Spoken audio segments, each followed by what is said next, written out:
भगवान कुछ नहीं देता है, कर्म से मिलता है। तो स्कूल में भी तो कुछ नहीं मिलता है, फिर पढ़ने क्यों जाते हो? किताब से कुछ नहीं मिलता है, क्यों पढ़ते?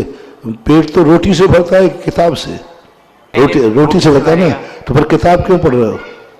पढ़ेंगे नहीं तो रोटी नहीं। बस भगवान भी हमारे कुछ देते नहीं है, भगवान हमारे शिक्षक हैं जो हमें गाइडलाइन देते हैं। हम भगवान के पास इसलिए नहीं जाते, वो मेरा भगवान हमारा शिक्षक है, मास्टर है, वो हमें गाइडलाइन देता है, वो हमारी मुद्राओं से गाइडलाइन देता है, बिना बोले दान देता है। अवाग विसर्गम वपुषा निरूपयन्ति, उनके शरीर से हमें शिक्षा मिलती है कि देखो उनके शरीर से कितनी बड़ी शिक्षा मिली कि वो भगवान इतने पावन हो गए, इतने पावन हो गए कि दुनिया के शरीर पर जल गिरता है तो गंदा हो जाता है, और प्रभु के शरीर पर जल गिरता है तो गंदे रख हो जाता है। ये उन्होंने शिक्षा दी शरीर के बने, हर क्रिया शिक्षा दे रही है।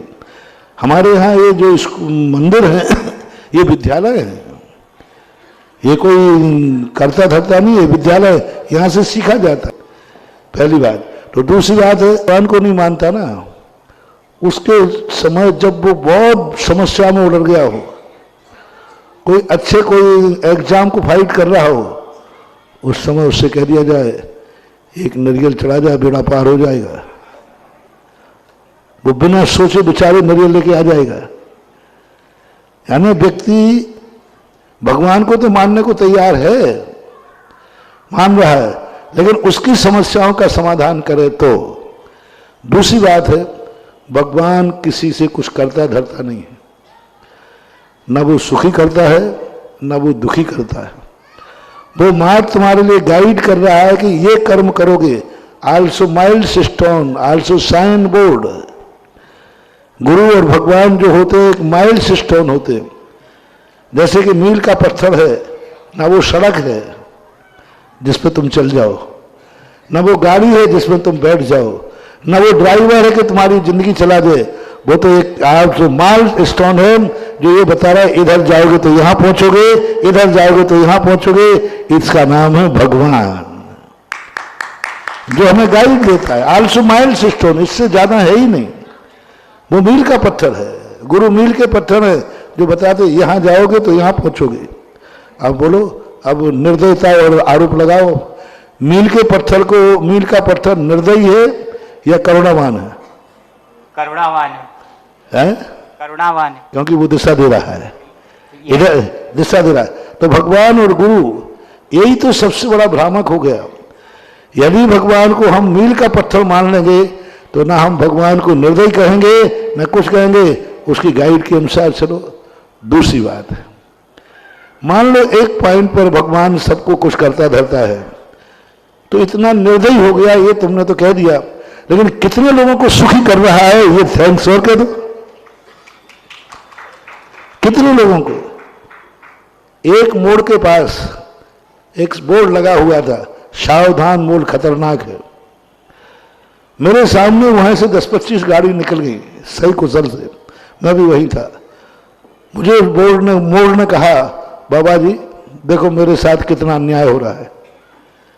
क्या लगा? ये मोड़ खतरनाक है। महीने में, साल भर में एक आध गाड़ी का एक्सीडेंट होता है और लाखों गाड़ी सकुशल निकाल रहे। सकुशल गाड़ी मेरी छाती पे से निकल रही, उस थैंक्स का एक भी बोर्ड नहीं है। साल भर में एक एक्सीडेंट हो गया, उसका बोर्ड लगा दिया, बोर्ड खतरनाक है। बोलो, मोड़ के ऊपर सकुशल ज्यादा निकलते हैं कि एक्सीडेंट ज्यादा होते हैं? सकुशल ज्यादा निकलते, लाखों ने, लेकिन बोर्ड किसका लगता है? सावधान। वाह, आपने भी भगवान को बोर्ड लगा दिया, लाखों करोड़ों को मेहरबान है उसका बोर्ड नहीं लगाया, एक को नहीं दे पा रहा है तो कहना भगवान इतना निर्दयी क्यों है? तो ये दुनिया की नीति है कि एक एक्सीडेंट हो जाता है, मोड़ खतरनाक है, और सैकड़ों लाखों सकुशल निकल रहे हैं, उसके लिए कोई थैंक्स का बोर्ड नहीं लगा। तो हमें भी यही सोचना चाहिए कि गार्जियन जब हमें सुख देता है तब हम थैंक्स नहीं कह पाते, तब आभार नहीं मान पाते, तब ये नहीं कह पाते कि हे भगवान तू कितना उपकारी है। यदि मान लो है भी तो, कि सारी दुनिया को तूने जीने के लिए हवा बना दी, तो कितना उपकारी है कि सारी दुनिया को पीने के लिए पानी बरसा दिया, तो कितना उपकारी है कि सारी दुनिया को जमीन में से फसल उगा दी, तो कितना उपकारी है कि गर्मी में सूर्य का प्रकाश निकालता है। अपकार गिनाओ और उपकार गिनाओ प्रभु के, तुम्हारी जिंदगी में गिना लेना महानुभाव कि यदि भगवान ही करता है तो तुम्हें अच्छाइयां कितनी दी हैं, सुख कितने दिए हैं कि दुख कितने दिए। बोलो इस दुनिया में जितनी सामग्रियां हैं सुख देने वाली कि दुख देने वाली? सुख देने वाली ज्यादा है। तो फिर थैंक्स कहो ना एक बार कि प्रभु को थैंक्स करो। तो यही बात है, ऐसी बात नहीं है। हम ये नहीं सोच पाते हैं कि हमारी कोई कमी रही है तभी भगवान ने, मैंने आज सुबह कहा था ना, कोर्ट से और न्यायालय से जो सजा मिलती है वो अपराध नहीं है, वो न्याय है। जो न्यायपालिका होती ना, तो न्यायपालिका में सजा दी जाती है कि नहीं, फिर उसको न्यायपालिका बोलते हैं। सजा को न्यायपालिका बोलते हैं। सजा को जेल दिया जा रहा है, जेल भेजा है, फांसी दी जा रही है। बोलो मजिस्ट्रेट जब फांसी दे रहा है, जेल भेज रहा है, तो निर्दयी है कि न्यायाधीश है? न्यायाधीश है महाराज। तो फांसी चढ़ा रहा है, लेकिन वो तो उसको जेल भेज रहा है। उसको कह रहा है कि सामुकस्सर, क्या बोलते उसको, सामुशक्कर इसको सजा दी जाए, बामुशक्कर, यानी कठोर से कठोर कारावास दिया जाए। तो ये न्यायालय का, न्यायाधीश का कठोरता है, निर्दयता है जब वो कह रहा है इसको बामुशक्कर, कठोर से कठोर 7 साल की, 10 साल की, 20 साल की सजा दी जाए। जब ये वो लिख रहा है वो निर्दयी है कि ये न्याय है? न्याय है महाराज। बात आज से प्रभु को बोलो न्याय है, चाहे वो कितना भी दुख क्यों ना दे रहा हो। यदि प्रभु की तरफ से दुख मानते हो तो हर चीज को दुख ना मान करके न्याय मानो, क्योंकि प्रभु न्यायाधीश है।